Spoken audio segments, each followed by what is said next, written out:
Olá, estamos iniciando o programa Realidades, Direitos Humanos e Cidadania, o seu espaço privilegiado de críticas e debates sobre grandes temas sociais.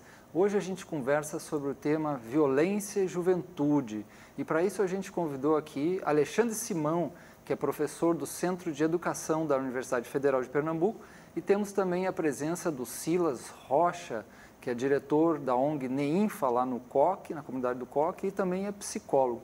Sejam bem-vindos para o nosso programa.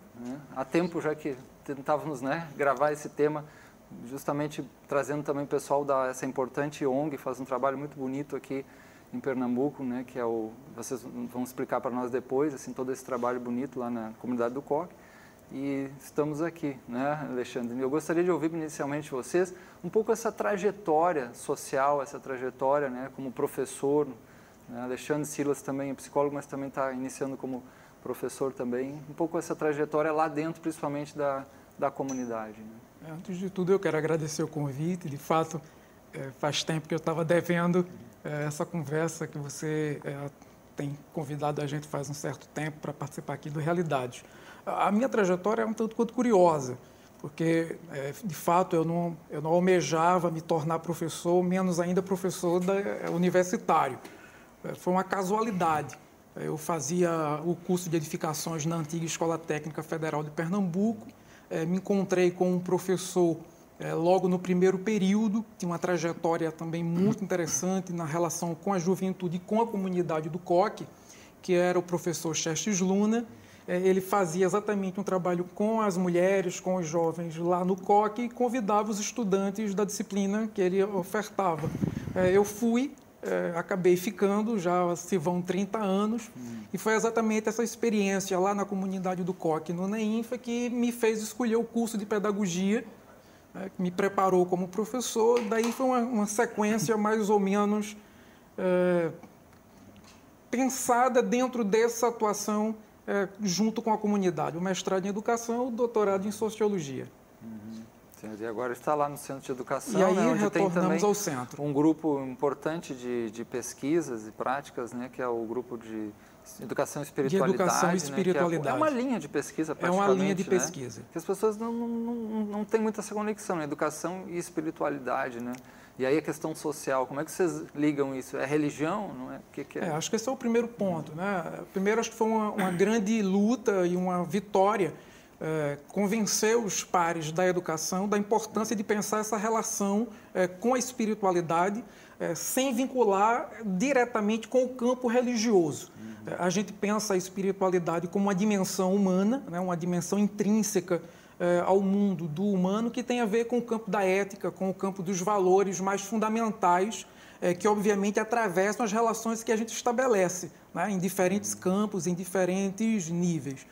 A linha é bastante complexa, então tem um grupo dentro da linha que atua no campo da psicologia, sobretudo no campo da psicologia transpessoal, que também faz um diálogo com o budismo, tanto com a filosofia quanto com a psicologia budista, e um grupo mais ligado a um domínio da filosofia propriamente dita. Então, o professor Ferdinand, que atua nessa interface da filosofia da existência, filosofia dialógica, com autores como Jasper, o Martin Buber, e as minhas próprias pesquisas que vão para o campo do cuidado de si, de uma ética do cuidado, me apoiando fundamentalmente nos textos do Michel Foucault. Muito bom, sei que são centenas de pessoas que procuram lá na universidade esse grupo que o Alexandre coloca agora.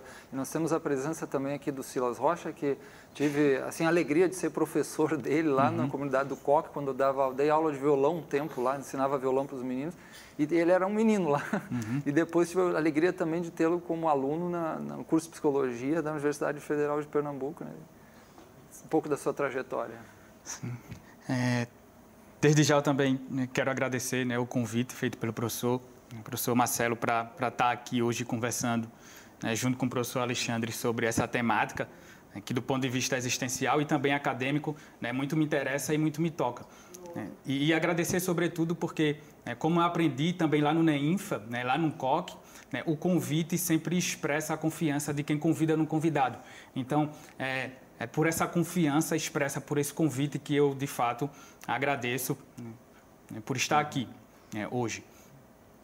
A minha trajetória, e ligada mais estritamente ao tema, de hoje, da nossa conversa, hoje, pelo que eu lembro, acho que esse interesse, né, por essa temática, pela juventude, não tanto ainda interesse, mas o primeiro contato, pelo menos, né, eu lembro que começou bem no início da minha graduação, da minha formação em psicologia, quando eu resolvi, né, me candidatar para uma seleção, né, e participar de um projeto de iniciação científica. Eu lembro, acho que era 2008, eu estava no segundo período da graduação em psicologia, né, e o professor Alexandre, né, abriu uma vaga para quem tinha esse interesse de iniciar, né, essa trajetória da pesquisa, né, da pesquisa acadêmica. E aí, como tinham muitos interessados, né, foi aberta uma seleção, né, uma prova que, pelo que eu lembro, era um texto discursivo, consistia num texto discursivo, na produção de um texto discursivo. E o tema, né, da seleção da prova era precisamente um texto, um artigo, acho que da Expósito, sobre a condição juvenil. Acho que esse foi o meu primeiro contato dentro da academia com a temática. Eu consegui a vaga, mas terminei não dando prosseguimento à pesquisa, porque eu terminei me deslocando, né, na época, para um projeto de extensão que era coordenado pelo professor Ferdinand, intitulado, acho que Formação Humana Integral para Adolescentes e Saúde, as contribuições da terapia floral na educação para a saúde emocional, né, de adolescentes que participavam do curso de educadores sociais, do curso de educadores holísticos lá no NEINFA. Acho que foram esses os dois gatilhos que me fizeram começar a olhar com mais atenção e mais cuidado para isso que a gente está chamando de juventude. Acho que do ponto de vista existencial, né, esse olhar, né, para a condição juvenil começou de fato quando eu ingressei no curso de educadores sociais oferecido pelo próprio NEINFA lá no COC. Eu acho que a partir daí eu comecei de fato a levar a sério o que a gente chama de juventude. Porque o próprio NEINFA, né, a própria comunidade começou também a levar a sério, né, a condição juvenil. Fala um pouquinho dessa importante ONG, né, entidade, não sei como é que também, você está com diretor agora, né? Foi acolhido lá pela instituição, passou pelo todo... Fala um pouco desse processo muito bonito, né, de educação e de formação e participação. Já há quantos anos também? São mais de 20 anos, acho que está... Acho que o NEINFA hoje, em setembro, faz 31 anos. 31 anos, né? Fala um pouquinho da importância dessa entidade, o que ela faz, como é que... Até na tua vida mesmo, que você passou por lá, né? Sim. O NEINFA ele foi criado em 1986, fundado juridicamente em 1994, e como organização social, é uma associação, né, sem fins lucrativos, sem vinculação político-partidária ou religiosa, que tem como objetivo, acho que fundamental, né, a promoção e a defesa dos direitos, né, dos moradores de periferia da região metropolitana do Recife, sobretudo dos moradores da comunidade do COC, né, incluindo aí, né, a juventude, né, o segmento juvenil. Hoje, né, o NEINFA se organiza, né, estruturalmente, né, a partir de 5 núcleos que se interarticulam. Né. Essa estrutura no NEINFA tem a forma de um mandala, que vem, na verdade, a reboque, né, da importância da filosofia budista para a própria organização da instituição. Então, do ponto de vista gestacional, né, cada núcleo, né, corresponde a um diretor. O NEINFA é gerido por um conselho gestor, onde é composto, né, onde fazem parte, na verdade, 5 diretores. O diretor do Núcleo de Educação e Direitos Humanos, do Núcleo de Direitos Humanos e Cultura de Paz, um diretor e um núcleo de arte, o diretor e o núcleo de gênero e saúde, um diretor e o núcleo de educação e cidadania e o diretor e o núcleo de articulação e desenvolvimento comunitário. Então, o NEINFA é organizado estruturalmente a partir desses 5 núcleos, cada núcleo movendo uma atividade específica de acordo com seus objetivos e para dar conta desse objetivo maior do NEINFA, que é a promoção e a defesa dos direitos dos moradores de periferia. Eu acho que uma das coisas que mais me chama a atenção lá no NEINFA é quando você entra no espaço, aí à direita tem umas imagens imensas da tradição budista, aí você vê à esquerda tem umas imagens do candomblé, aí você vê do cristianismo, aí você vê tem outra coisa espírita, e você vê também não tem religião nenhuma, assim, tem uma coisa... Isso eu acho que é uma coisa única para mim que eu vi, assim, porque essa interdisciplinaridade acolhe todo mundo, né, e bebe de várias fontes, isso é muito raro, porque as pessoas, né, Alexandre, estão se degladiando. E se você diz pratico isso, não, mas você opõe ao outro, como é que você lida com isso lá? Assim? Esse é um fator bem importante na nossa proposta de compreensão do que é a formação do humano. a gente estava dizendo que a espiritualidade não necessariamente implica em religiosidade, né?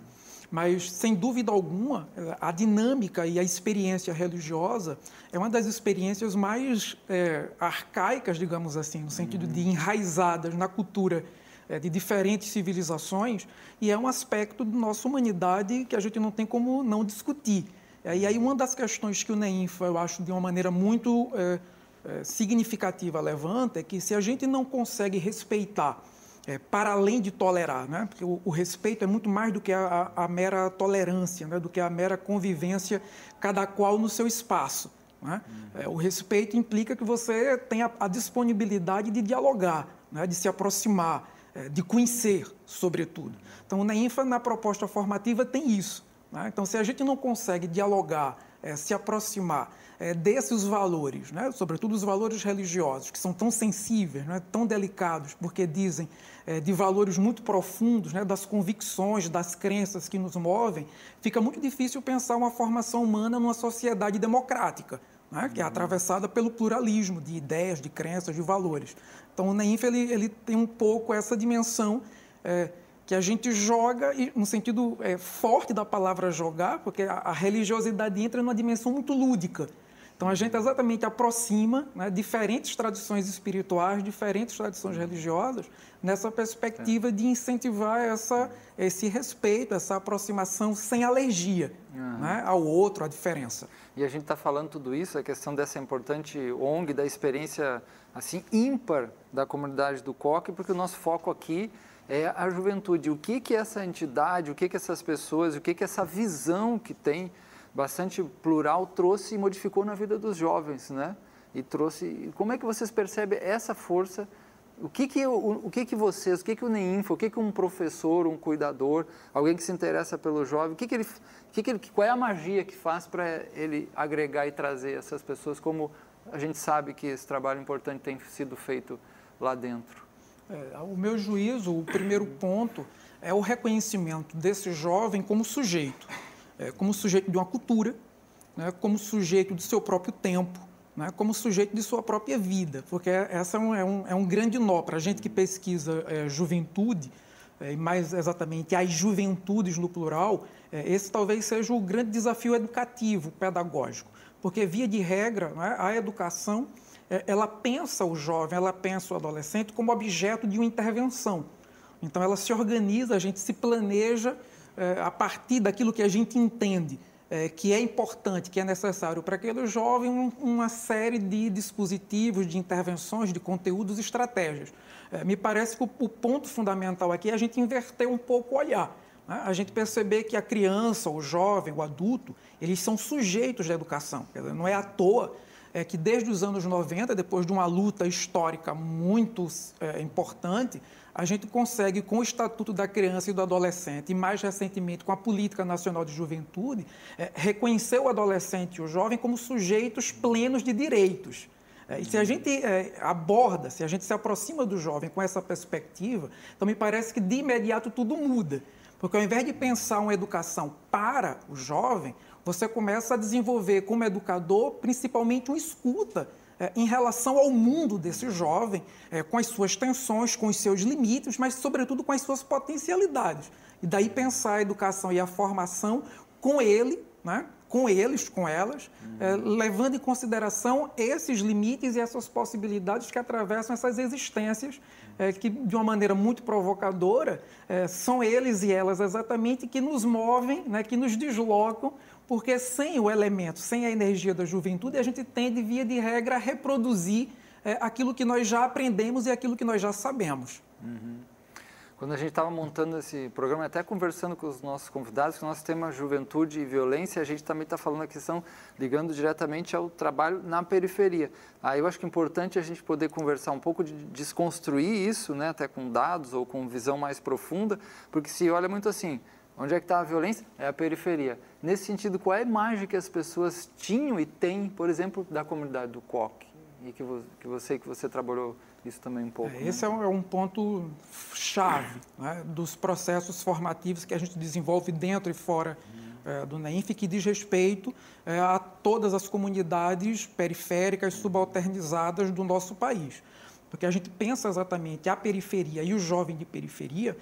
A gente estava dizendo agora há pouco. Primeiro, a gente não os vê como sujeitos plenos de direito. A gente os vê como sujeitos incompletos ou como sujeitos... A gente confunde, né? O fato de você ter pessoas em processo de desenvolvimento com pessoas carentes. Então, essa é a visão, digamos, hegemônica que as pessoas têm em relação não só aos jovens do COC, mas aos jovens pobres de um modo geral. Eles são pensados como jovens carentes, como jovens faltantes. E é esse modelo, né, que exatamente aproxima a pobreza de falta, pobreza de ausência, que torna a gente cego para as potencialidades que atravessam esse grupo, essa população juvenil, em toda a sua diversidade, em toda a sua dinâmica e pluralidade. Então, insisto, esse é um ponto realmente importante, porque enquanto a gente não se desfaz dessa visão limitadora do jovem, né, desse jovem como um ser de falta, como um ser de carência, a gente acaba, por outro lado, por criar etiquetas que acabam estigmatizando essa mesma população e impede que a gente dialogue de maneira mais efetiva com ela. Então, duas etiquetas hoje muito em voga é a do risco e a da vulnerabilidade, né, que a gente associa muito diretamente aos jovens, né? Porque a gente pensa não como uma fase em si mesma, mas como uma fase de transição, né? Entre uma infância que já se foi, né? E uma adultice, né? Por acontecer ainda. Então, a gente não consegue pensar a juventude por ela mesma. Então, a gente pensa, por um lado, essa juventude como estando em risco e em vulnerabilidade e esquece que risco e vulnerabilidade são condições ontológicas de todo humano. O fato de nós sermos seres viventes já nos expõe a uma série de experiências que nos colocam a todos e todas em risco e em vulnerabilidade. Então, essa não é uma característica desse grupo, mas ao etiquetá-los assim, a gente tende a projetar processos formativos que são limitados por essa visão. E Silas, você como morador do COC, né, descendente, afrodescendente, já sentiu isso, viu isso em algum momento acontecer sobre você ou sobre a sua família, esse olhar preconceituoso e sobre... Acho que não diretamente, mas a gente sabe que, na verdade, essa é a imagem que circula.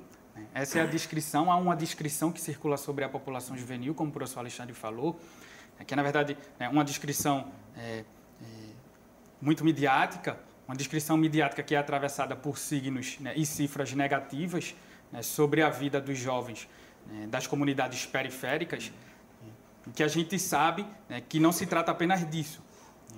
Por isso o esforço, sempre meu, na verdade, de pensar, né, a condição juvenil, pensar a população, né, pensar a juventude, né, sempre para além dessas representações de que aí se trata como sujeitos violentos, né, como se fosse natural. Né? A gente já associa de forma natural, né, a juventude com categorias como periculosidade, risco, vulnerabilidade e violência, como se fosse já um dado, né, natural.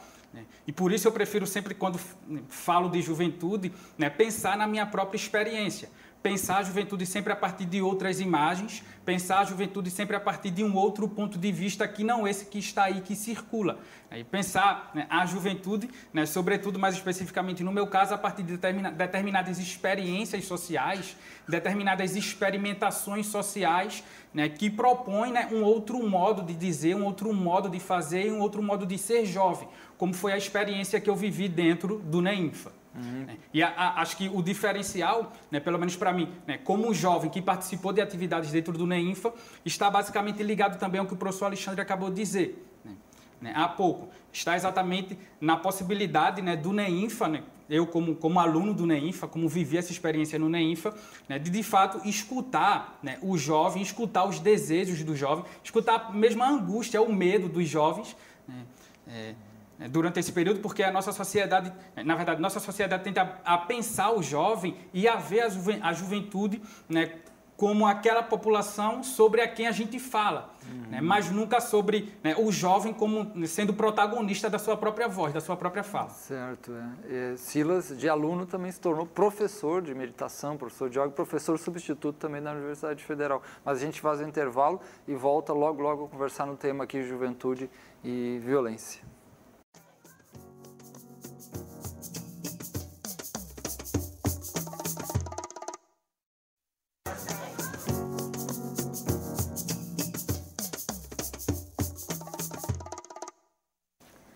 Hoje nós estamos conversando sobre juventude e violência. A gente tem a presença aqui do Alexandre Simão, que é professor do Centro de Educação lá da Universidade Federal de Pernambuco, e temos também o Silas Rocha, que é psicólogo e é o diretor do NEINFA, que é o Núcleo Educacional Irmãos Menores de Francisco de Assis, que é uma organização maravilhosa que faz um trabalho formativo muito bonito lá na comunidade do Coque, onde a juventude, né, as crianças têm aula desde filosofia, de yoga, né, de meditação, de várias coisas que até nossos convidados podem falar um pouco melhor aqui, porque a gente tem, né, Silas também é professor de yoga, professor de meditação. Fala um pouquinho assim, a gente vai colocar também no ar o site para quem quiser mais informações, né, porque lá nesse site você encontra até cursos, funcionamento, modelo de funcionamento, várias ações que o pessoal do NEINFA faz, que é www.neinfa.org, www.neinfa.org. Né? Fale um pouquinho, Silas, desse modelo formativo. Assim. Sim, sobre a estrutura, falar da estrutura do meu ponto de vista, do ponto de vista de quem viveu esses cursos. Como yoga, meditação. Acho que o meu primeiro curso formal dentro do NEINFA foi o curso de Educadores Sociais, que eu entrei quando tinha 13, 14 anos. E aí o curso oferecia uma série de disciplinas. Dentre essas disciplinas, as que mais se destacaram e que mais me afetaram foram a disciplina de filosofia e a disciplina de cuidar do ser. Cuidar do ser. Cuidar do ser. Era exatamente nessa disciplina cuidar do ser, que para mim era uma disciplina bem estranha, porque, tipo, para mim, meus 13, 14 anos, eu estava acostumado, a disciplina era matemática, português, e aí tinha a disciplina chamada cuidar do ser, e na disciplina que para mim já era estranho o nome, tinha yoga e meditação, que para mim eram coisas mais estranhas ainda. E aí, em determinado momento, eu fui, de fato, sendo afetado por essas práticas. Essas práticas, na verdade, começaram a me desafiar, tanto o yoga quanto a meditação. Porque você ficar simplesmente parado, como a gente ficava para fazer meditação, basicamente sem fazer nada, sem fazer coisa alguma, era tipo um contrassenso para mim. E, sobretudo, as posturas de yoga, que tinham posturas extremamente difíceis para você dominar do ponto de vista do corpo mesmo, do ponto de vista corporal, do ponto de vista físico. E aí o professor, em determinado momento, na verdade, em muitos momentos, ele desafiava a gente a fazer aquelas posturas que eram bem difíceis. E aí eu me senti atraído pelo yoga no início exatamente por conta desse desafio, de fazer coisas que pareciam bem difíceis e a princípio, que eram quase impossíveis de se fazer. Então foi isso que me chamou muita atenção no yoga.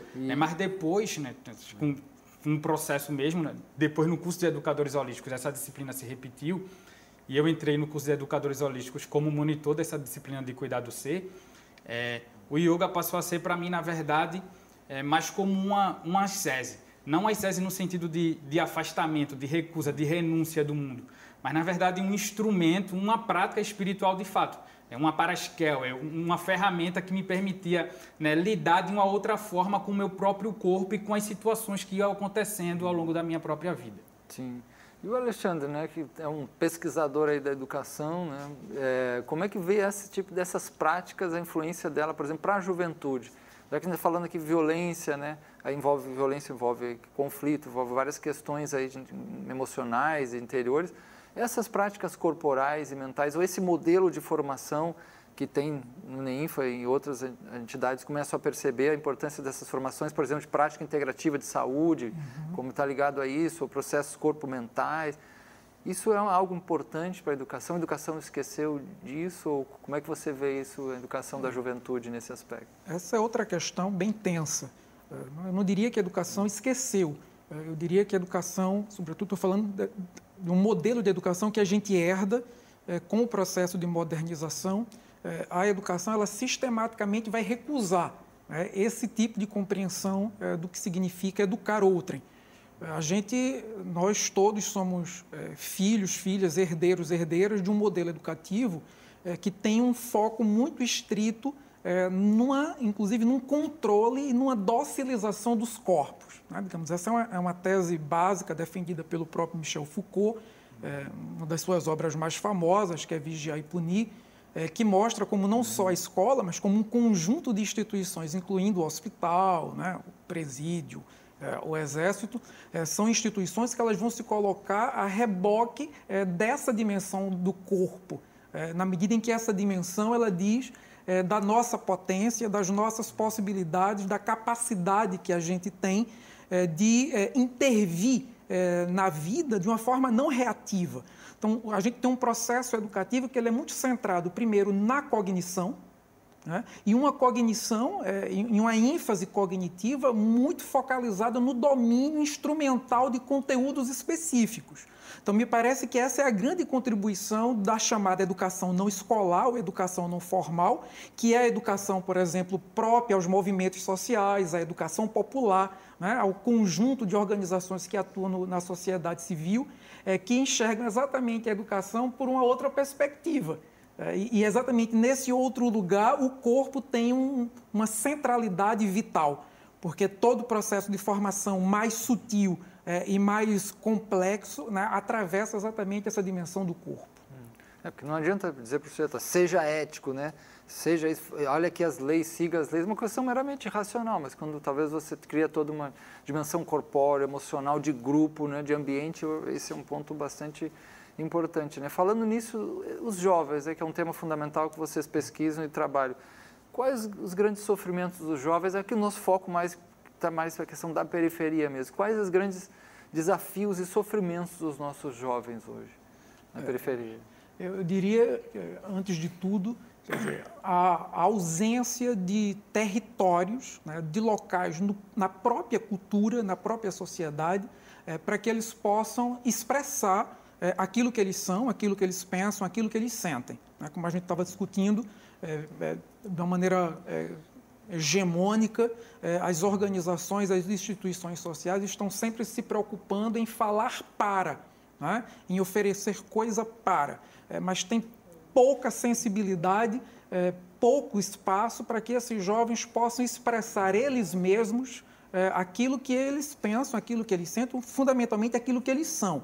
Então, acho que essa é uma questão urgente, né? Criar nas nossas diferentes instâncias e ferramentas pedagógicas que diferentes grupos mobilizam, esses lugares de fala, esses lugares de expressão.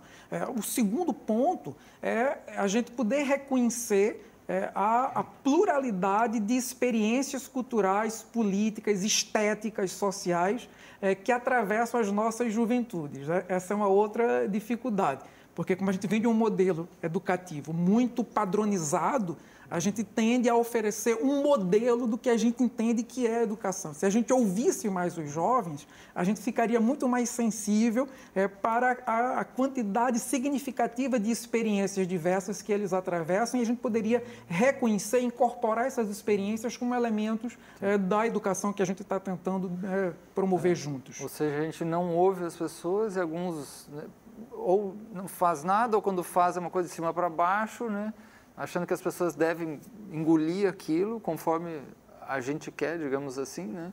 E falta uma dimensão participativa. E sempre com enfoque muito instrumental, não é, Marcelo? É sempre no sentido de preparar o jovem para uma adaptação à sociedade tal como ela está instituída. A gente poderia exatamente pensar de uma maneira inversa, ou seja, pensar a experiência da juventude como sendo uma possibilidade aberta para a sociedade de se repensar, de se rever, inclusive do ponto de vista da educação. Então, se a gente tivesse essa escuta mais sensível para a experiência do jovem, a gente poderia ter processos de transformação muito mais rápidos e muito mais intensos que serviriam para a sociedade como um todo e não apenas para os jovens das periferias.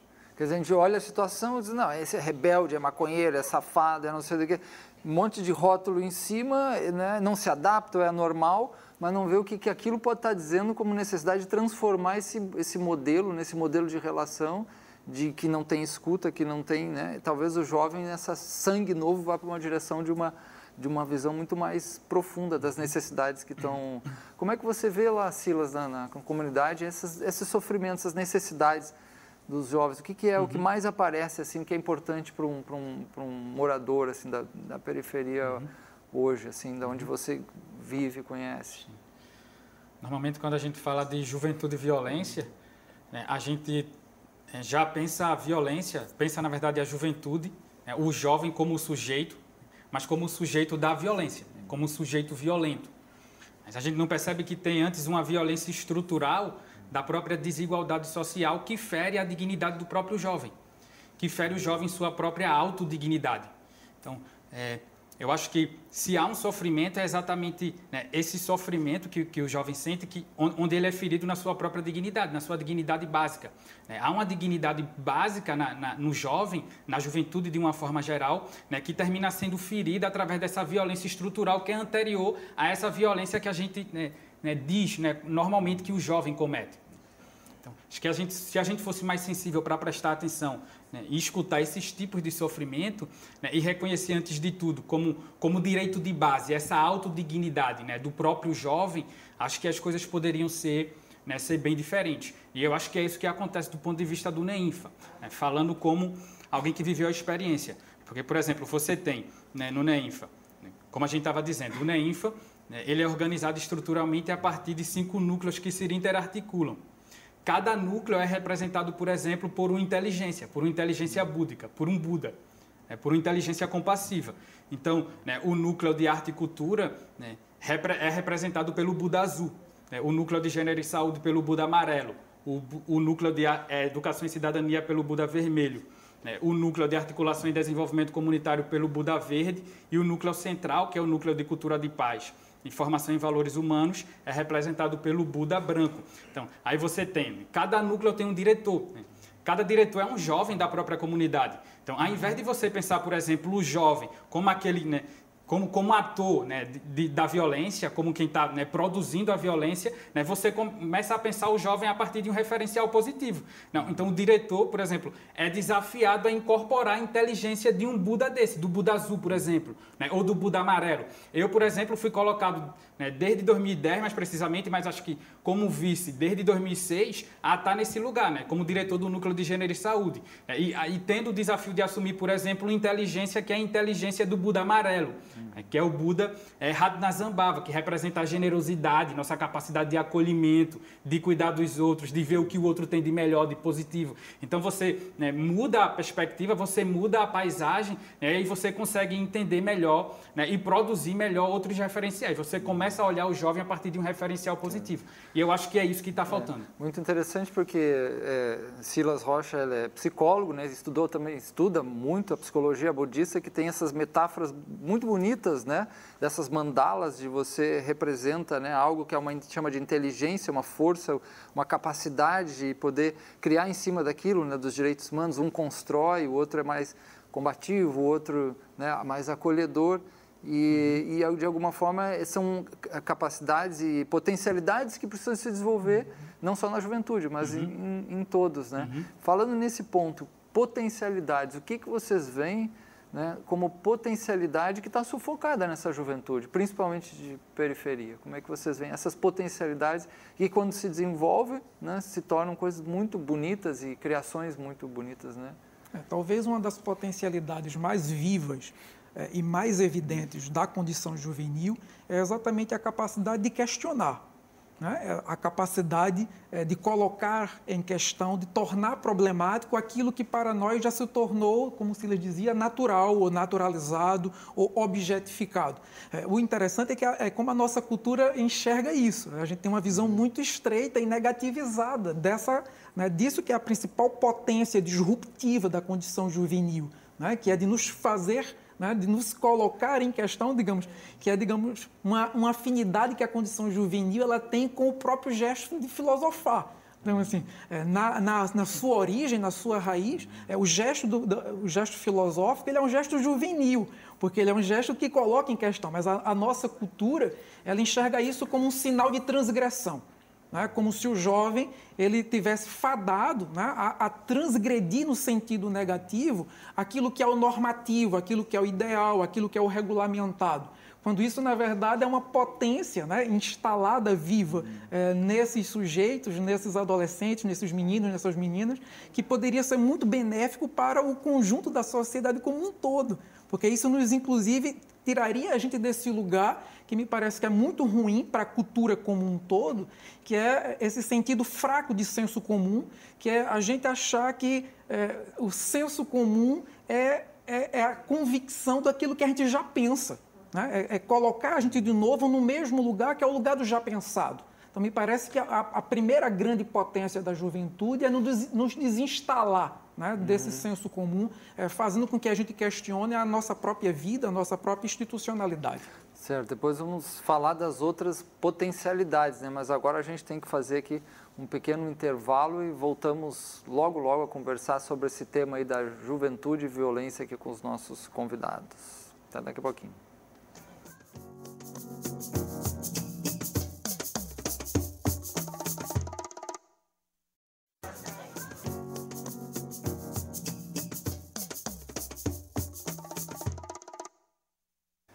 Hoje nós estamos conversando sobre juventude e violência e, né, trouxemos aqui assuntos muito importantes sobre a questão da periferia, sobre a questão das potencialidades, das violências sofridas, mas também das potencialidades dos nossos jovens, né? Então, o professor Alexandre falava sobre isso, sobre essas potencialidades, e vamos tocar um pouquinho antes de continuar, que tipo de violência os jovens enfrentam mais hoje, assim, de vários níveis, né? Tem a questão desde financeira, né, no mercado, mas tem questões simbólicas, estruturais e até às vezes a questão física mesmo, né?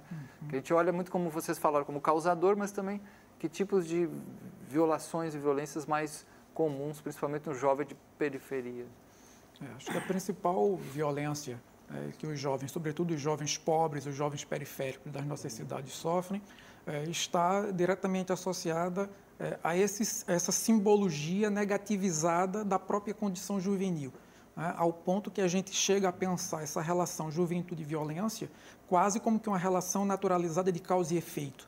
É como se o fato de a pessoa ser jovem, por si só, já indicasse uma potencialidade ou a probabilidade dela estar exposta a sofrer ou a praticar a violência. E morar na periferia. E aí o fato de ser um jovem negro, pobre, isso simplesmente amplifica, né, intensifica ao limite esse tipo de olhar restritivo.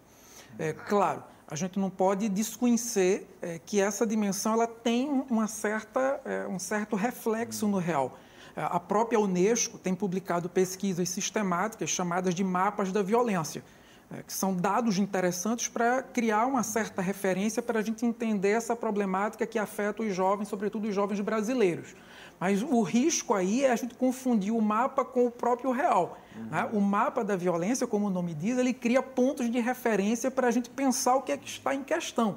Muitas pessoas acabam associando o mapa com o próprio funcionamento do real, quando esse funcionamento ele é muito mais complexo, ele é muito mais cheio de camadas, como a gente, às vezes, não está disposto a pensar e a imaginar. Então, é nessa direção que a fala de Silas é importante, porque se é verdade que o principal tipo de violência que se passa hoje, né, sobretudo com esse público juvenil, é um tipo de violência bastante dura, porque o índice de mortalidade, de homicídio, né, de mortes violentas associadas a essa população é bastante elevado, né? Então, se isso é verdadeiro, né, por um lado, por um outro, a gente não pode desconhecer que há, sobretudo no caso da cultura política brasileira, quase que uma total ausência de mecanismos e dispositivos para garantir os direitos fundamentais dessa mesma população.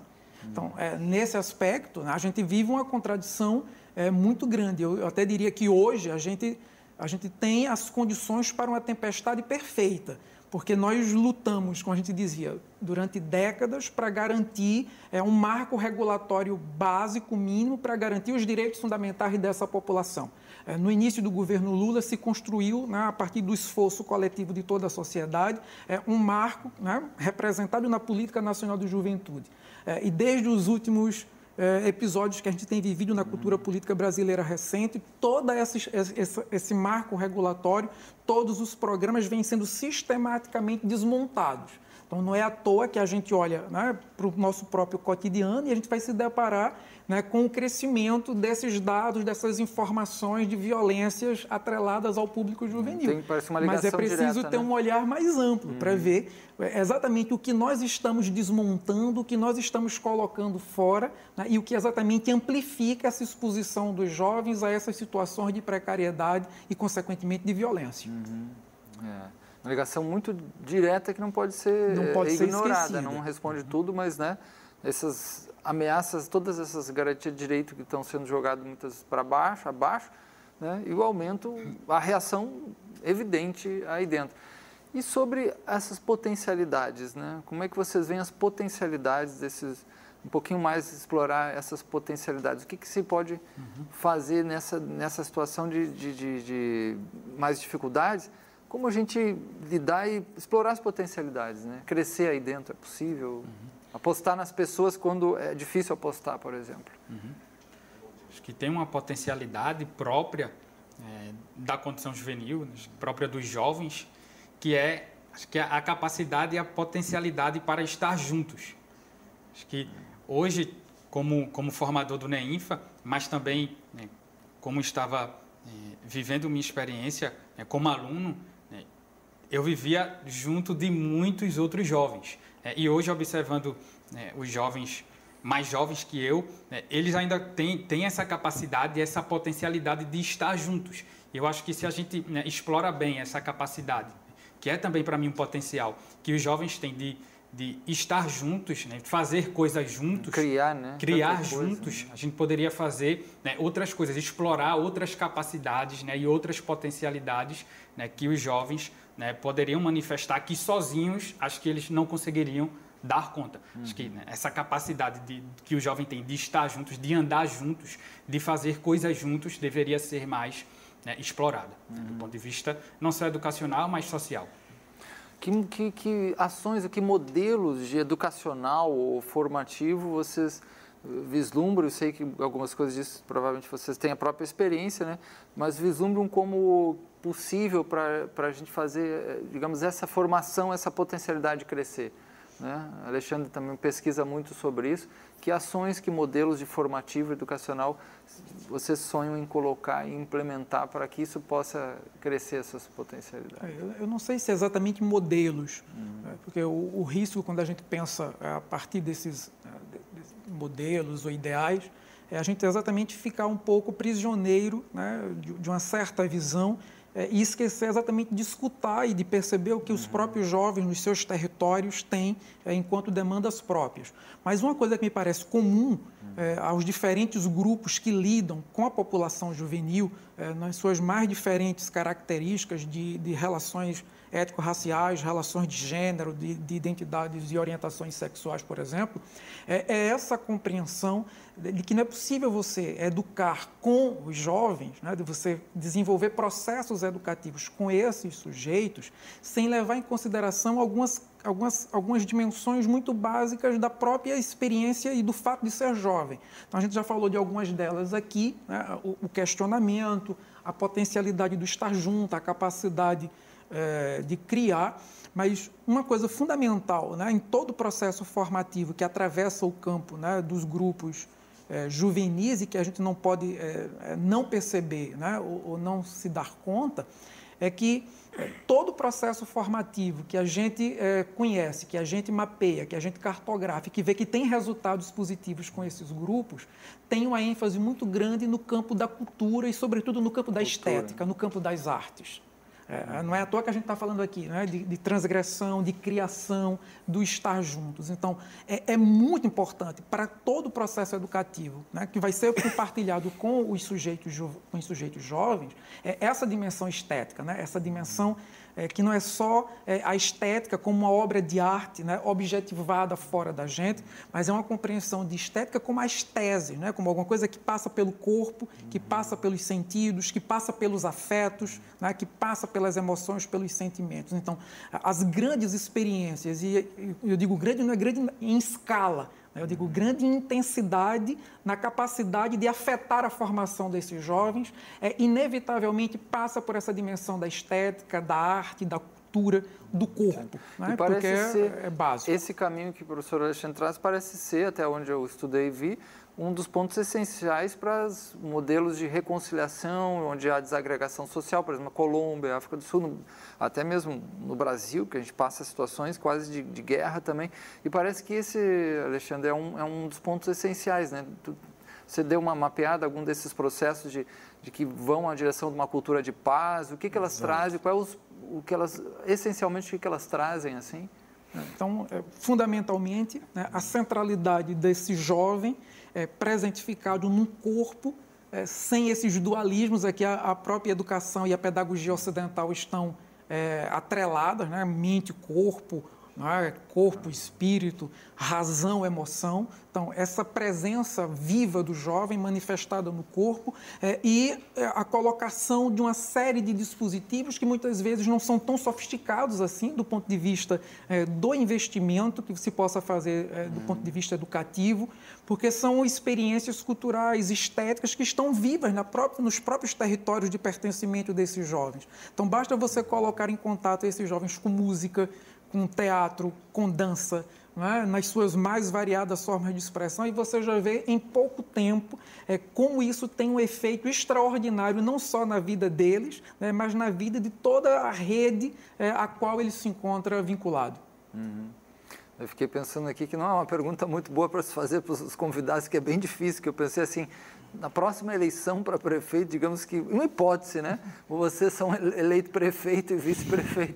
O que você, olhando para essas nossas comunidades, como olharia, inicialmente, como olharia, o que olharia e, digamos, se pudesse algumas coisas fundamentais serem olhadas aí e apontadas, faria o quê? A gente sabe que existem projetos bem interessantes também hoje, em várias cidades, aqui mesmo em Recife, existem várias ações, existe o Compaz, existe a Academia da Cidade, existem várias coisas que também são colocadas, mas se a gente pudesse até sonhar um pouco mais, ou o que vocês sonhariam para as nossas periferias, que pudesse também olhar um pouco para essa questão da violência de uma outra forma de pensar a segurança, a questão da polícia, a relação da polícia com a comunidade também, a relação dos equipamentos, como vocês falaram, culturais, do poder público, o que seria um pouquinho que vocês sonham aí?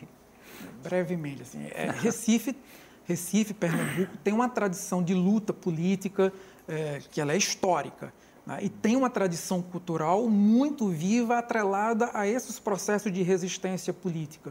Uma experiência muito potente que a gente, infelizmente, foi relegando para um segundo plano é a experiência das ZEIs, das Zonas Especiais de Interesse Social, né, que vai surgir lá no final dos anos 70, início dos anos 80, que redesenham uma certa relação dos poderes públicos com essas comunidades periféricas, com essas comunidades subalternizadas.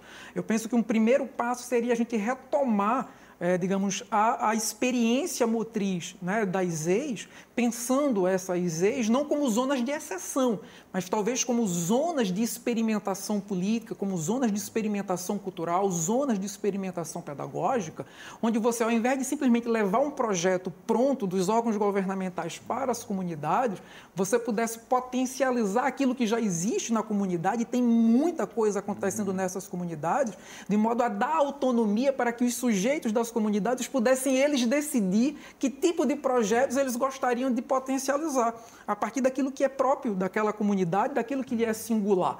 Então, acho que esse seria, de fato, uma maneira de pensar diferente a cidade, né? De a gente pensar áreas, zonas, ao invés de serem pensadas de maneira negativa, como lugares da falta, pensar as zonas especiais de interesse social como zonas de experimentação, né? Como lugares de uma cultura viva que pode potencializar para o conjunto da cidade. Talvez isso fosse uma saída interessante para a gente não cair nessa armadilha. Hoje, os grandes meios de comunicação relataram um episódio de violência envolvendo exatamente a morte de um jovem no Rio de Janeiro. Infelizmente, né, o pai, no seu sofrimento, na sua dor, disse uma fala que é muito sintomática. Ele diz assim: eu espero a justiça hoje da polícia. Isso é muito triste para uma sociedade, né, para uma cultura. Esperar a justiça exatamente dos aparatos policiais. Eu acho que isso diz do limite do nosso projeto de cidade, do projeto de vida em comum. A gente tende a esperar a justiça de uma outra relação com a vida, de uma outra relação com as pessoas, e me parece que a juventude e as juventudes pobres podem ser um bom caminho, um bom lugar para a gente ensaiar outras formas de sermos humanos, né? Na relação com outros seres humanos diferentes de nós. Silas, você está lá na comunidade, né, trabalhando um trabalho muito bonito no COC, além da UFPE, né? É um ambiente, como é que você se sente? É um ambiente tenso, um ambiente difícil, a comunidade, um ambiente, o que você olha como ponto positivo e pontos de dificuldade na comunidade hoje? Os jovens, principalmente, né? Historicamente, a gente foi conduzido a pensar, né, o COC como, isso foi um título de um artigo e também de uma capa de revista, como morada da morte, né, como um lugar de fato perigoso, né, um lugar de risco, um lugar que, dependendo da hora, você não deve entrar, nem andar. Historicamente, é isso que a gente... É essa a forma que a gente lida com o COC, né, teve que lidar com o COC. Mas hoje... Eu lido com a comunidade, com o COC. Na verdade, eu lido com o COC sempre a partir de um binômio, que é exatamente esse binômio NEINFA-COC. E aí eu penso o COC não apenas como o lugar geográfico, né, onde o NEINFA está inserido, né, onde outras experiências sociais, experimentações sociais estão inseridas né, geograficamente, mas eu penso o COC, na verdade, como uma cifra ou como um signo, um símbolo de outras tantas periferias, de outras tantas comunidades periféricas, onde é possível a gente fazer nascer experiências formativas, né, como a que foi possível né, comigo, né, a que eu vivi com os meus professores dentro do NEINFA. Então, é assim que eu vejo hoje a comunidade do COC, né, como uma cifra, um signo né, da possibilidade, da natalidade de experiências formativas outras, né, de experiências de vivenciar a juventude e outras que não essas que né, estão circulando por aí. Na verdade, e é difícil, porque historicamente, mesmo quando o professor estava falando há pouco tempo, eu lembrei, né, sobre os tipos de sofrimento dos jovens que vivem no COC e passam, né, até pouco tempo, um tipo de sofrimento era exatamente esse sofrimento simbólico por conta dessa representação negativa que circula acerca da comunidade. Né? Tanto é que, por exemplo, para amigos meus que eram jovens, ou irmãs minhas, né, pedir emprego, colocar um currículo para ser empregado, né, tinha que colocar um outro endereço que não o da própria comunidade, exatamente por conta dessa visibilidade negativa que o COC e a comunidade tem dentro da nossa paisagem cultural, dentro da nossa paisagem social. Então, hoje eu faço questão de pensar, tanto dentro da universidade quanto fora, né, o COC a partir dessa outra visibilidade, a partir dessa outra representação, né, como um lugar onde é possível a gente viver experiências formativas. Certo. Temos apenas 30 segundos, se o Alexandre quiser falar alguma coisinha. Não. Eu acho que vocês tocaram num tema que é muito importante, que precisa ser muito mais debatido. Esse binômio juventude e violência, para mim, é como a ponta de um iceberg. Ele sinaliza um problema, ele sinaliza uma dificuldade, um limite, mas ele não pode cegar a gente para as configurações da própria sociedade que articulam esse binômio juventude e violência. E me parece que, do ponto de vista educativo, formativo, a principal urgência é a gente não naturalizar esse binômio. Né? Certo. Vamos deixar novamente, então, lembrando o site né, da entidade, né, www.neinfa.org, www.neinfa.org, onde tem vários cursos e projetos e como é que funciona todo esse projeto social para a periferia, muito interessante. Também o nosso e-mail, né, que é realidades.tvu@gmail.com, realidades.tvu@gmail.com. Então, agradecemos a todos, a audiência e a presença aqui dos convidados. Obrigado, até a próxima.